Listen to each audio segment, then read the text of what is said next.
العالمين والصلاة والسلام على أشرف المرسلين سيدنا ومولانا محمد وعلى آله وصحبه أجمعين أما بعد. Alhamdulillah kita bertemu lagi untuk melanjutkan kajian kitab Makanatul Ilmi Ulama karangan guru kita Syekh Muhammad Nuruddin Marbu Banjar hafizahullah ta'ala, dengan suasana di atas sutuh Zawiyah Siddiqiyah di kota Tanger, Maroko, berlatar belakang laut ya. Di sana ada lautan, saya bilang lautan tempat bertemunya laut Mediterranean dan laut Atlantik. Dan di sana juga disebut sebagai Multaqal Bahrain. Seberang sana sudah Eropa atau Spanyol. Kita lanjutkan kitab sebelumnya, yaitu halaman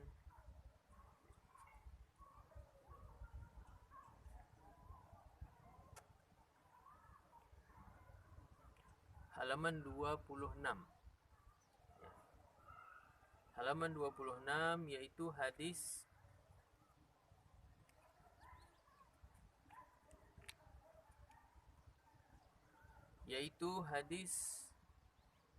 yang diriwayatkan oleh Sayyiduna Abdullah bin Abbas. Qala al-Imam al-Muallif hafizahullah ta'ala, berkata imam penulis kitab ini, guru kita, ruwatul hadisi hum khulafa'un nabiyyi sallallahu alaihi wa alihi wasallam. Ruwatun, ruwat adalah jamak dari rawin ya, rawi, rawiyani, ruwat.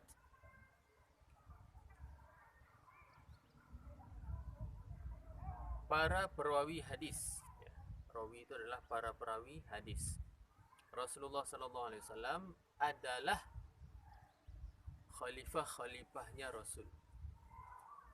An Ibnu Abbas radhiyallahu anhuma qala, diriwayatkan dari Abdullah bin Abbas. Ada disebutkan beberapa Abdullah di kalangan sahabat Nabi, Abadillah. Mereka ini terkenal 4. Walaupun beberapa Abdullah banyak, cuman karena yang 4 ini seumuran mereka, maka mereka disebut beberapa Abdullah terkenalnya ya, atau Abadillah. Yaitu siapa? Mereka adalah Sayyiduna Abdullah bin Abbas, kemudian Sayyiduna Abdullah bin Zubair, kemudian Sayyiduna Abdullah bin Umar, dan Sayyiduna Abdullah bin Amr bin As. Ini adalah para pemuda-pemuda sahabat Rasulullah SAW. Di sana ada beberapa Abdullah, cuman mereka sudah lebih senior dari sahabat-sahabat yang masih muda ini. Seperti Abdullah bin Qais. Abdullah bin Qais adalah Abu Musa al-Asy'ari. Ini sahabat tua. Kemudian ada lagi Abdullah bin Mas'ud. Ini as-sabiqun al-awwalun, sahabat tua juga. Jadi mereka tidak digolongkan ke dalam 4 Abdullah yang masih muda-muda belia ini ya, waktu zaman Nabi. Walaupun nanti setelah itu umur mereka akan panjang dan mereka juga akan tua. Sayyidina Abdullah bin Abbas adalah habrul ummah ya, tuan guru, kiai umat ini. Beliau langsung didoakan Nabi, Allahumma faqihhu fid din wa 'allimhu at-ta'wil.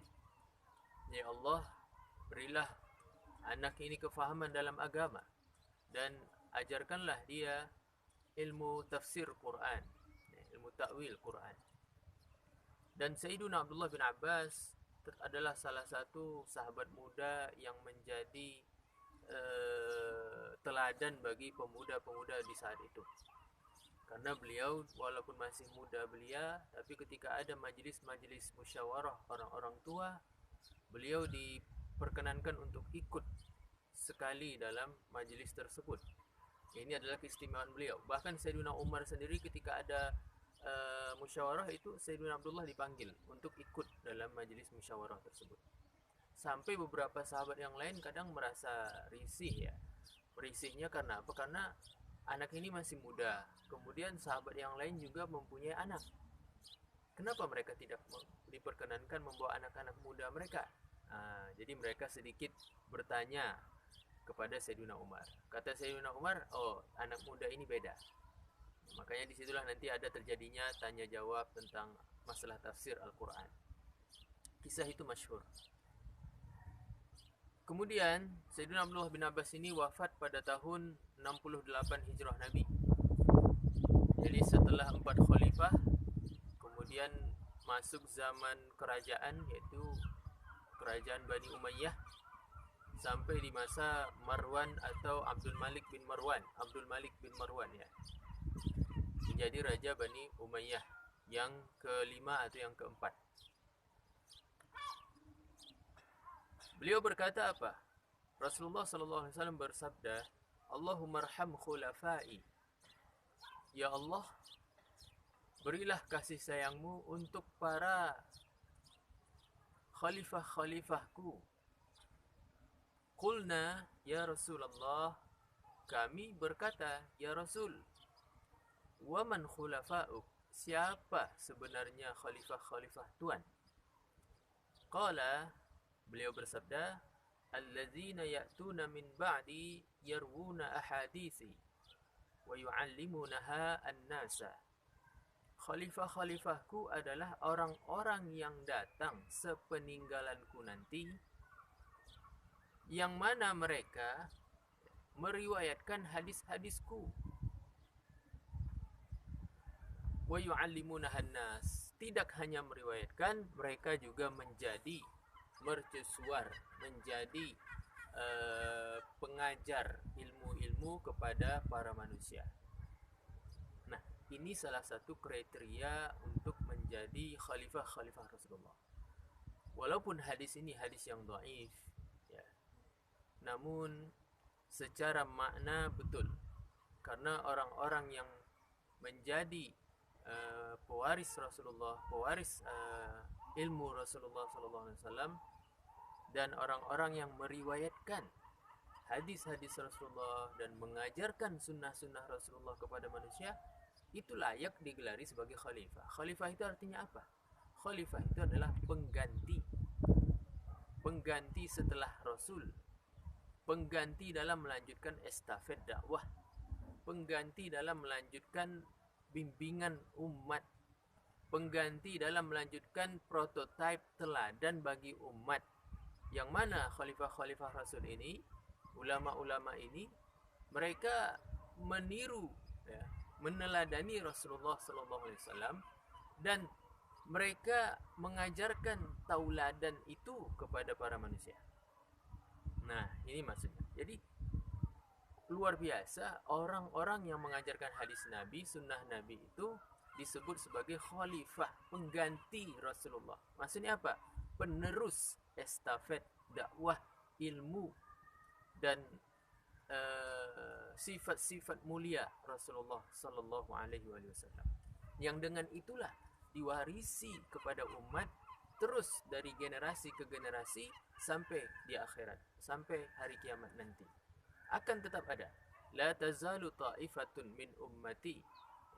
Senantiasa ada dalam umatku ini ta'ifah, segolongan. Siapa? Zahirina ala al-haq. Mereka terus berpegang kepada hak, pada kebenaran, dan mereka tidak akan terkontaminasi dan tersuasanakan, terkesan dengan hal-hal yang tidak baik. Tetap ada dalam umat ini. Jadi umat Rasulullah itu, umat manusia ini, walaupun di zaman yang sangat rusak, tetap ada segolongan, ya, orang-orang yang berpegang teguh kepada ajaran agama ini, berpegang teguh kepada sunnah-sunnah Rasulullah sallallahu alaihi wasallam. Hadis ini riwayat Imam Tabarani di dalam Mu'jamul Kabir. Ya. Hadis yang selanjutnya, qala at-targhibu fi mujalasatil ulama. Motivasi untuk senantiasa membersamai para ulama. An Ibnu Abbas radhiyallahu anhu qala qala Rasulullah sallallahu alaihi wa alihi wasallam idza marartum bi riyadil jannah farta'u qalu ya Rasulullah wa ma riyadul jannah qala majalisul ilmi. Diriwayatkan dari Sayyiduna Abdullah bin Abbas lagi. Ya, Abdullah bin Abbas ayahnya seorang sahabat, paman Rasul, beliau juga sahabat sepupu Rasul sallallahu alaihi wa alihi wasallam. Kenapa saya selalu sebut sallallahu alaihi wa alihi wasallam? Karena saya lebih suka atau lebih ikut kepada pendapat yang mu'tamad bahwasanya salawat kepada Rasulullah adalah salawat yang sempurna beserta dengan keluarga Nabi, sebagaimana yang Nabi ajarkan di dalam tahiyat. Ya. Allahumma salli ala Sayyidina Muhammad wa ala ali Sayyidina Muhammad. Dengan salawat yang sempurna inilah kita telah mendapatkan atau menunaikan hak cinta kepada Nabi, juga hak cinta kepada ahli keluarga Rasul. Jadi salawatnya jangan, ya silahkan, tapi menurut saya ada yang lebih baik. Kalau memang tadinya kita mendapat nilai 10, maka dengan tambah nilai ini maka menjadi 11. Ya. Jadi bertambah nilainya. Yang tadinya jadi 1 nilai, maka bertambah dengan 2 nilai dengan mengikutkan salawat kepada keluarga Rasulullah sallallahu alaihi wasallam.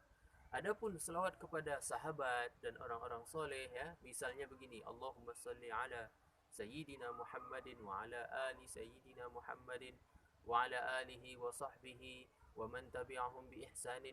Ini tidak pernah ada di dalam lafaz Nabi. Ya, namun para ulama sejak zaman salaf telah mengistihsan atau menganggap baik hal ini.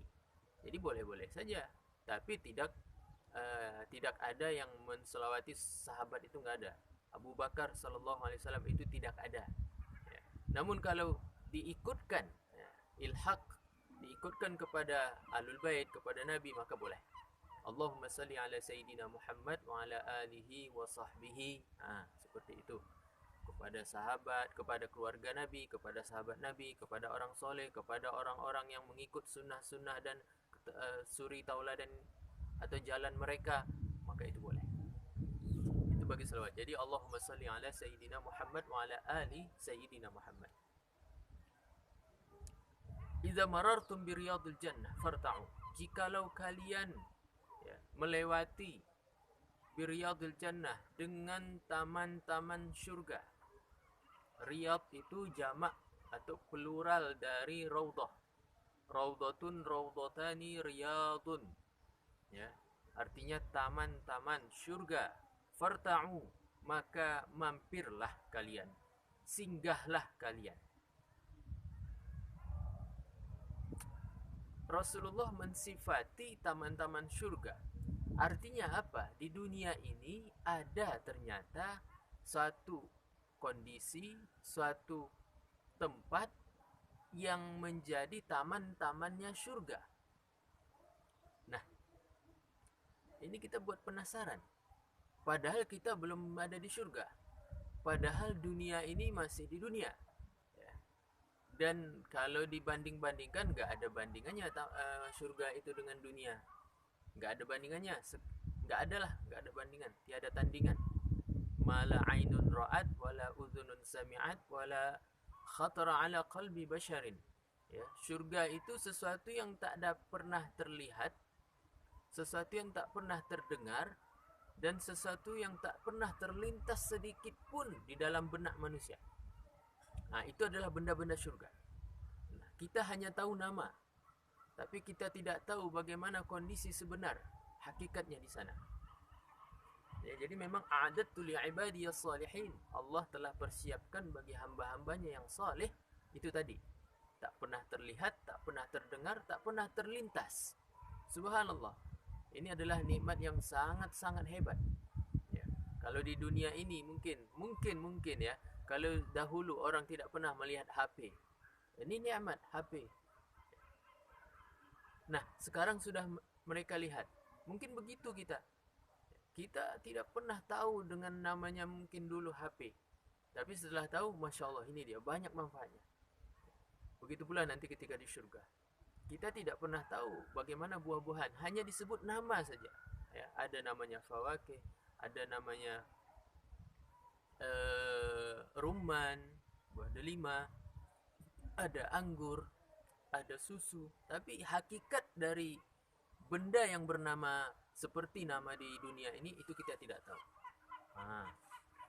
Jadi Rasul mensifati satu tempat kondisi tersebut dengan nama Riyadul Jannah. Riyadul Jannah, taman-taman surga. Qalu ya Rasulullah. Jadi sahabat Nabi ini mewakili kita. Penasarannya mewakili kita.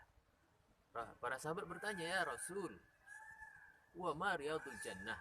Apa sih ya Rasul taman-taman surga itu? Masa iya di dunia ada taman-taman surga? Jadi mereka ini penasaran sekaligus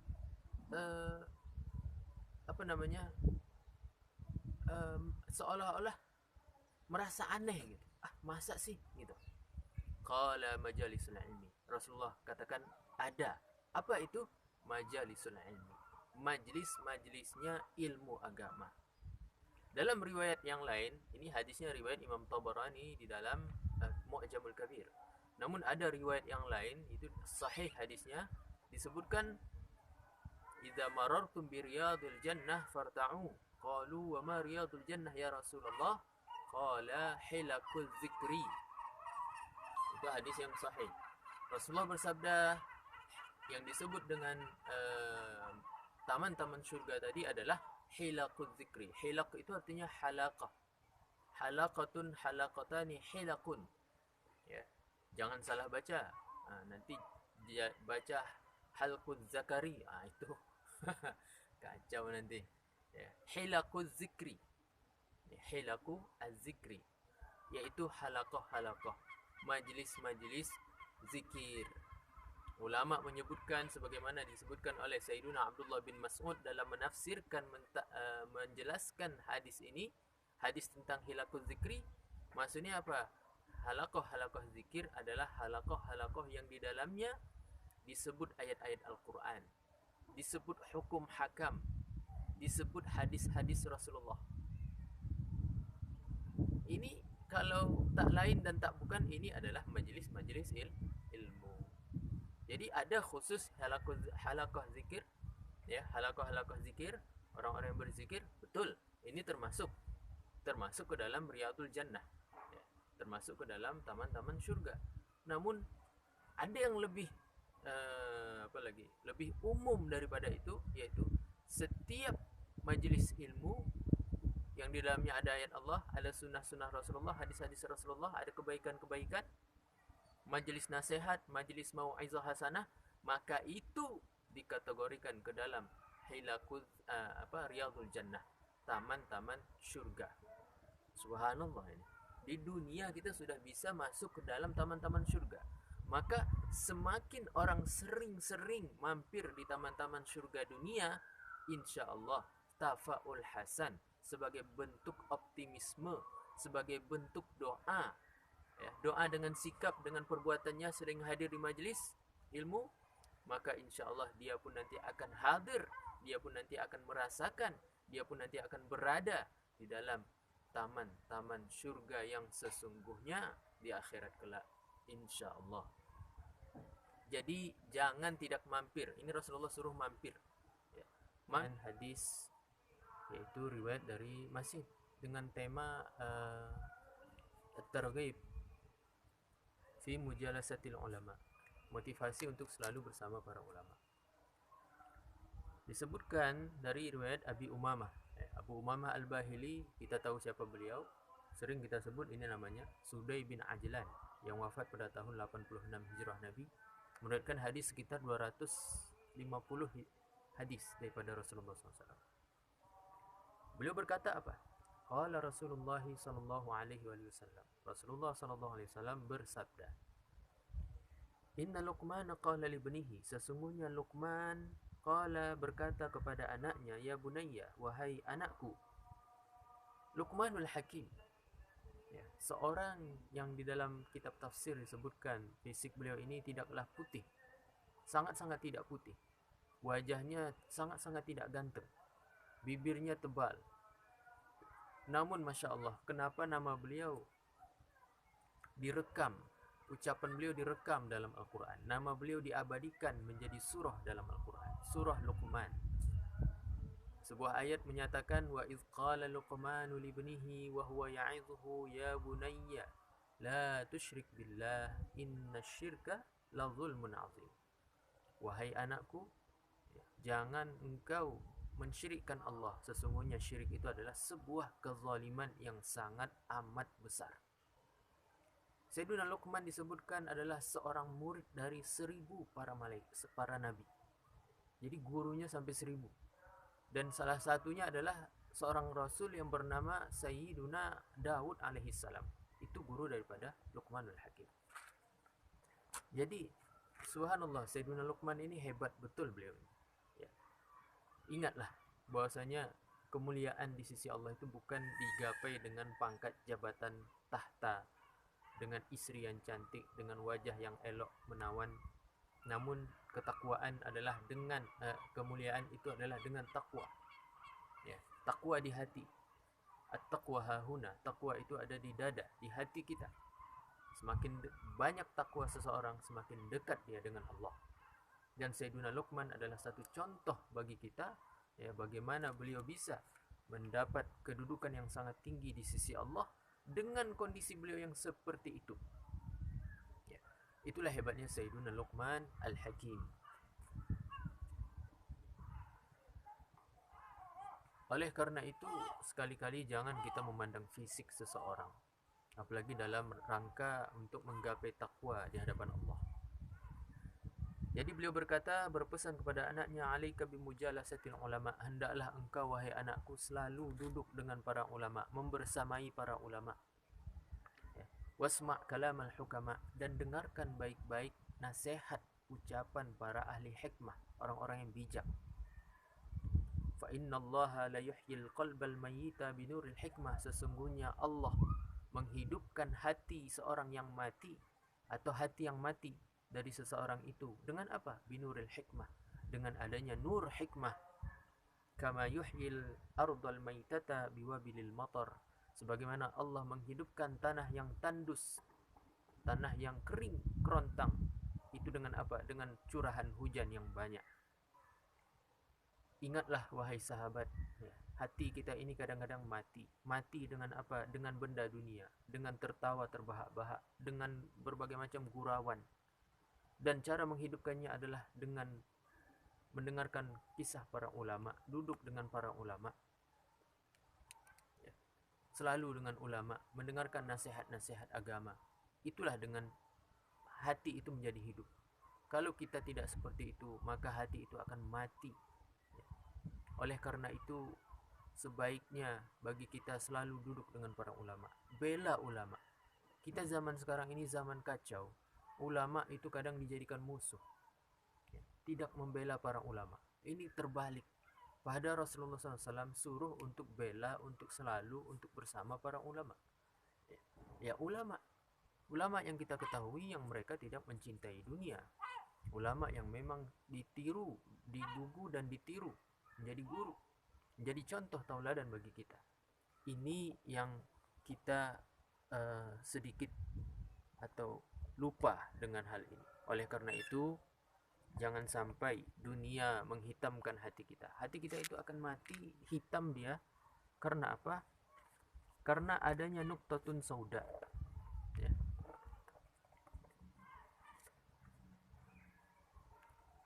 Nuqtatun sauda.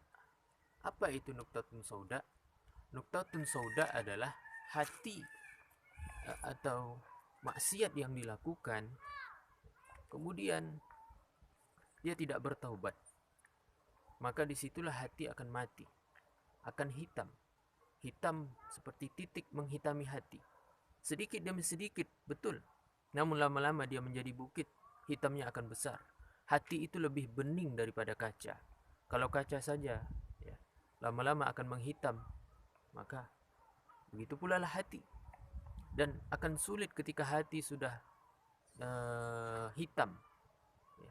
Kita ingin hati kita ini mengkristal putih. Maka salah satunya adalah dengan menduduk dengan para ulama, bersama-sama dengan para ulama. insyaallah. Ya, mudah-mudahan ada manfaatnya kali ini. Wabillahi taufiq wal hidayah wal ridha wal inayah. Wassalamualaikum wallahul muwafiq ila aqwamit thoriq. Assalamualaikum warahmatullahi wabarakatuh.